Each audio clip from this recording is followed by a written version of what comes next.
So many different companies vying for a piece of this market. How does this Amazon Whole Foods deal change the game now? Well, I think it dramatically reshapes everything, right? I mean, all of a sudden you've got this behemoth that comes in and makes all these littler players all of a sudden look a lot smaller even still, right? Because you've got the ability and the reach that Amazon has.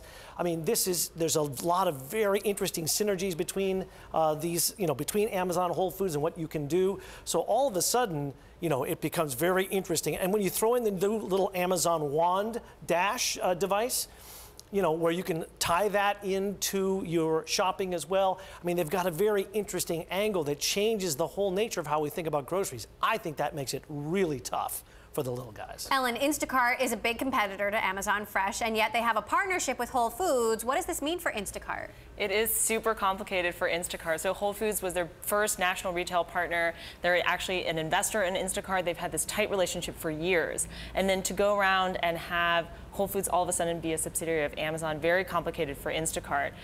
They do have 4 years left in a 5-year contract that they signed with Whole Foods. And that contract holds? Apparently, yes, that's what we're hearing. It's still valid, and what it does is it allows Instacart to be the exclusive delivery provider for most of Whole Foods products, both perishables and non-perishables. There's always been a question about whether a grocery delivery startup could succeed. I mean, it goes all the way back to Webvan and that spectacular failure. Is grocery delivery just something that a big company is going to own? I think so, and I think the fact that Amazon made the purchase that they did of a grocery store, I know you guys have been talking about Target and other places, they chose grocery first, right? That says something, and I think what that says is that groceries are a very difficult thing to do online. We were chatting beforehand, people do a lot of random purchases when they're shopping for groceries, much more so than other categories, and I think that's just the reality of how people like to shop for food, and I think that's very difficult to overcome, and of course then obviously Amazon gets all the benefits, the real estate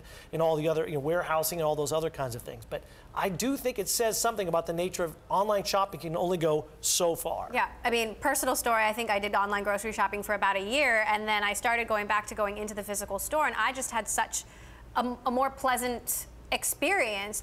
What does this mean, Ellen, for all of those other, whether it's Postmates or Caviar or, Blue Apron? What does it mean for those companies? Well, I think one of the most interesting things for for Instacart is that their pitch to retail partners is often, hey, partner with us, we can provide delivery for you so that you don't get stomped out by Amazon. And in a way, Amazon buying Whole Foods may actually bolster Instacart's pitch because they can say, hey, look, Amazon is really serious about this. If you want to succeed on your own, you need to partner with a third-party delivery. So it's not just Instacart, but there are other third-party providers who could also start going to grocery stores and saying, you really need to work with us because, look, you have a huge competitor who is even more powerful now, and partnering with us may be the way to save yourself. Bob,